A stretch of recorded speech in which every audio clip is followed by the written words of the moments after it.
umum, di muka umum. Ya, di muka umum. Bismillahirrahmanirrahim. Ilmu laduni Karomah Sunan Kalijaga ini adalah ilmu benteng diri, ya, perbentengan, bukan disiplin champions. Jadi ilmu ini tidak bisa ditandingkan di atas ring. Nah, kalau di atas ring itu kan orang mencari poin, mencari piala, ya kan, mencari kemenangan. Setelah selesai salam-salaman. Nah, ilmu laduni tidak berwibawa, tidak bisa di atas ring. Gitu.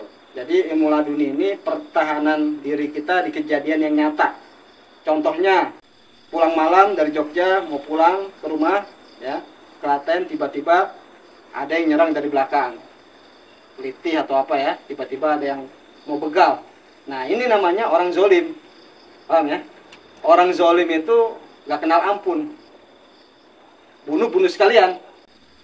Nah, dia muncul sifat jahat, sifat busuk, sifat ingin melumpuhkan, ingin membunuh. Nah, ilmu laduni akan menjaga kita dari serangan orang-orang tersebut.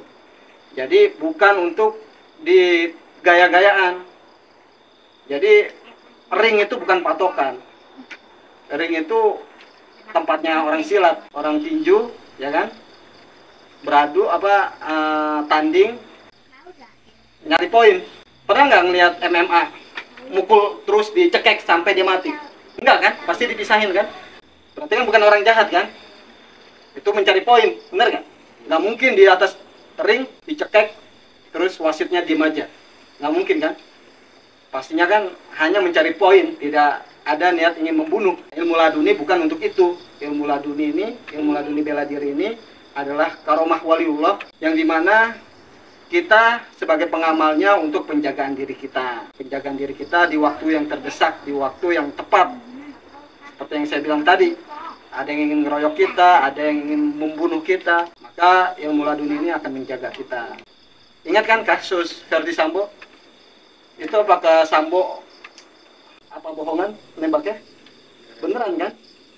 Ada rasa kasihan nggak? Itu baru niat zolim, melumpuhkan, benar-benar membunuh. Ilmu laduni untuk itu, untuk menjaga kita dari serangan orang yang ingin membunuh. Niat zolim, bukan emosi. Jadi harus orang zolim. Makanya kita pakai ilmu ini, laduni ini, untuk penjagaan diri kita. Ilmu ini aman, Mas. Tidak ada khodam, tidak ada amalan-amalan yang nyeleneh. Karena setelah kita diijazah, diisi, ilmunya fungsi selamanya, permanen. Waktu Mas saya isi, rasanya apa di badan? Hangat kan? Nah, semua orang sama, yang saya isi rasanya hangat. Itu bentuk rasa dari ilmu ini. Memang ada ilmunya, tinggal dipraktekkan di kejadian yang real, nyata.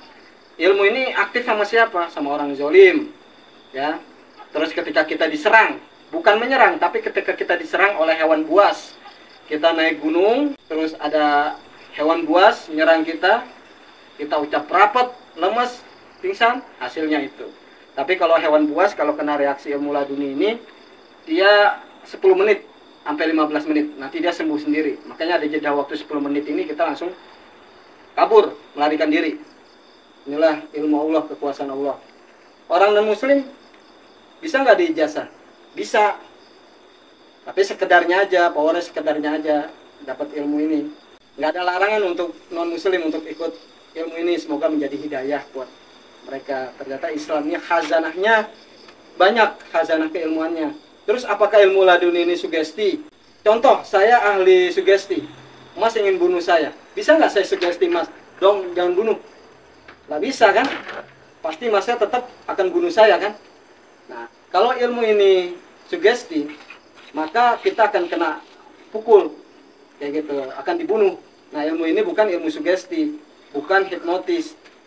Dalam khazanah Islam tidak ada ajaran sugesti, tidak ada ajaran hipnotis, itu tidak ada. Ilmu kebatinan itu murni ilmunya Allah Subhanahu wa taala. Tidak ada tuh sugesti-sugestian, hipnotis-hipnotisan. Nggak ada kita seperti itu.